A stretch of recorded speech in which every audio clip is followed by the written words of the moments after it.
Hello friends, bore bawabai Bodo Job Info YouTube channel da sakalama gasibo मोजाङै दङ दा गिबियावनो सेल्फ हेल्प ग्रुप जायनाखि रां मोनदों आरो मोनाखै एबा मोननो थांगासिनो दङ बिनि सायाव डिटेल्सखौ लाबोदों जाहाथे रायजो राजाफ्रा बयबो क्लियार जायो मानोना गोबां गोनो गोथो जागासिनो दङ खायसे मेसेज फैदों आरो फैयाखै आरो मेसेज फैयाबा रां मोनला आरो मोनगोन आरो आधार कार्ड बेंक एकाउन्ट डिटेल्सआ गोरोबलाया लिंक जाया आरो जायो दा बोरै जायो जाया खालामनांगौ बिनि सायाव डिटेल्सखौ लाबोदों दा बेखायनो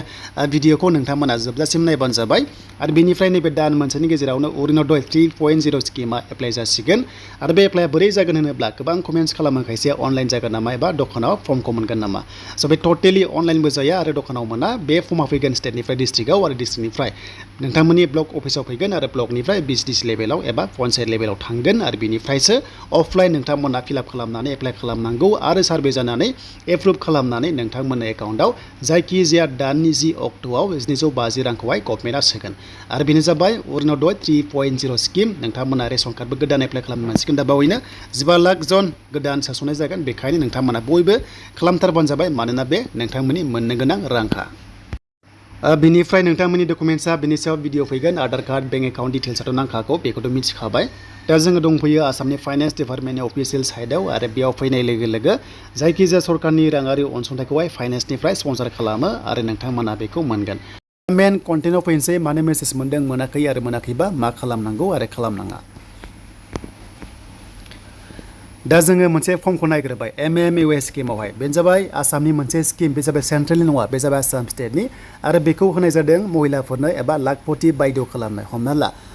माबा अमा फिसिबाय बेनिफ्राय हाजार मोननानै हमना ला 1 लाख मोनबाय बेनो जाबाय लाखपति बायद'आव स' बेखौनो बुंदों आरो बेबादि मोनसे थांखि लादों जे नोंथांमोननो मोनसे सहाय होग्रोनानै बे सहायनि फैसाजों जाहाथे खामानि मावो आरो खामानि मावनानै जाहाथे मोनलांबाय थायो उनावहाय माने देरलांबाय थायो नोंथांमोननि जि खामानि मावलादों बे जिनिसा दा बेखायनो फार्स्ट किस्तियाव 10,000 होग्रोदों आरो बे 10,000 जों जि रां मोनो बेजोंनो खामानि मावग्रोनानै स्टार्ट खालामनानैहाय नोंथांमोना एसे फेदेरनानै सेकेन्ड किस्तिखौहाय मोनगोन बेनो जाबाय 25,000 नाथाय फार्स्ट मोननाय किस्तिजोंहाय खामानि मावनांगोन बिनि उनाव सार्भे जागोन बिनिफ्राय गासैबो जुदि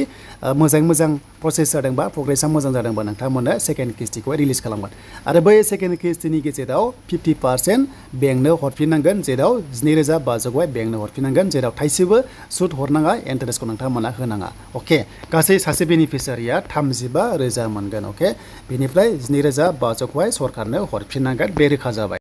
स' दानिया फैबाय फर्म साबमिट खालामनायाव खायसे गोरोन्थि मावदों मा गोरोन्थि मावदों बिनि थाखायनो मेसेज मोनाखै नाम्बार 4आव दङ फन नाम्बार मबाइल नाम्बार एक्टिभखौ खायसे होदों आरो खायसे होआखै आरो खायसे होदोंब्लाबो दायो इनकामिं गैला एबा रिसार्ज गैया जानांगौ बिनि थाखायनो मेसेज मोनाखै आरो खायसे फन नाम्बारखौ लिरनायाव गोरोन्थि खालामदों जायनि जाउनाव मेसेजखौ मोननांगौखौ मोनाखै स' बेनिखायनो नोंथांमोना मोनसे नटिस खालाम मोनसे नोजोर हो जे फन नाम्बारखौ जायखौ होदोंमोन बेयाव जेब्लायबो रिसार्ज होबाय था होमबानो नोंथांमोना स्किमनि रिलेटेड नोंथांमोना स्किमजों लोब्बा थानाय मेसेजखौ मोनबाय थागोन बेनो जाबाय जायखिजाया जि फन नाम्बारखौ होदों बेखौ एक्टिभ खालामनांगोन अके देन बेनिफ्राय फैबाय नोंथांमोननि माखासे रां हाबनायनि सायाव दा नोंथांमोनाथ' मिथिखाबाय जे 10,000 रांखौहाय मोनमारसिगोन अके देन मोननोबा एकाउन्ट नाम्बारजों बेनिफ्राय नोंथांमोननि बेंकजों हमना ला लोगोसे आधार कार्डजों स' बे गासैबो नोंथांमोना गोरोबनांगोन प्लास माने लिंक जानांगोन आधार कार्डजोंहाय बेंक एकाउन्टजों लिंक जाथारनांगोन होमबासो DBT एबा डाइरेक्ट बेनिफिट ट्रेन्सफार होननानै बुंनाय जायो सरकारा दाना डाइरेक्ट आधार कार्डजों फैसा सोहरो बेखायनो नोंथांमोनावहाय हाबैगोन स' बेखायनो आधार कार्डजों बेंक एकाउन्टजों लिंक खालामथारदो बेनिफ्राय मोननो गोनां किस्तिखौ लाबानो जाबाय नेक्स्ट लेभेलाव जुदि खालामाखैबा नोंथांमोना खालामना ला आरो खायसेया लिंक जायाखै होनना बुंदों लिंक जायाबा मा खालामनांगौ जि बेंकआव नोंथांमोना एकाउन्ट खुलिदोंना बेयाव मोनसे फर्म मोनो अके बेनो जाबाय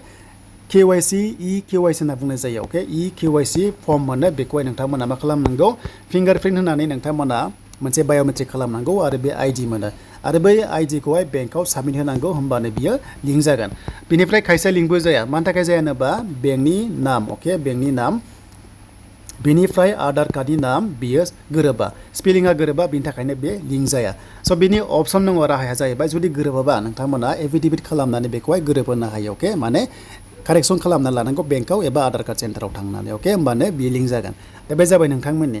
देन फैबाय मेसेज मोननाय आरो मोनै मेसेज मोनबाय आरो खायसे मोनाखै बेनो आं बुंनाय बादि जाहोना खायसेया फन नाम्बार एक्टिभ गैला रिसार्ज गैला खालामना लादो आरो बेनिफ्राय मेसेजखौ मोनाबा मा जागोन दा गोबां गिनाय सोमजिगासिनो मेसेज मोनाबा 100% नोंथांमोना रांखौ मोना नामा स' 100% रां मोनगोन मानोना मेसेजखौबो लासै लासैनो मोनबाय थाखागोन ग्रुपावनो खायसे फैदों आरो खायसे फैयाखै जानांगौ दा बेखायनो दाख्लैथ' फार्स्टआव फैयाखैमोन नाथाय दायो फैगासिनो दङ बेखायनो धोर्ज हमनांगोन लासै लासै फैजोबगोन मानोना नोंथांमोना साबमिट खालामदोंमोन ब्लक अफिसनि आन्डाराव मोनसे SRLM थायो SRLM अके स' नोंथांमोना बे अफिसाव साबमिट खालामदों अके आरो बे अफिसाव दायो डकुमेन्टस भेरिफिकेसन एबा स्क्रुटिनि होनना बुंदों बे सोलिगासिनो दङ आरो बे जोबनाय लोगो लोगोनो नोंथांमोननिया फैसा सोनाय हाबाफारिया जागायगोन बेखायनो रावबो गाब्रायनो गोनांथि गैया आरो जेरावबो थांनांगौ रावबो गोनांथि गैया नोंथांमोना न'आव थानानैनो मोननो गोनां किस्ति 10,000 खौ नोंथांमोना मोनगोन आरो सेकेन्ड किस्ति नेक्स्ट बोसोराव 25,000 खौ नोंथांमोना मोनगोन दा बेनो जाबाय नोंथांमोननि मोननैसो जाहोन आसा खालामो गासैबो बुजिबाय आरो जायफ्रा बुजिबाय कमेन्ट्स खालामदो आरो जायफ्रा बुजिथाराखै कमेन्ट्स खालामदो बेनिफ्राय हानायसेबां हेल्प खालामनो नाजागोन आरो जायफ्रा बड' जब इनफो इउटुब चेनेलाव फैदोंमोन गोदानै साबस्क्राइब खालामनानै ला नेक्स्ट आपकामिं स्किम अरुनदय बेनिफ्राय गोबां नोंथांमोना स्किम मोनगोन बेयाव डिटेल्सखौ मोनबाय थागोन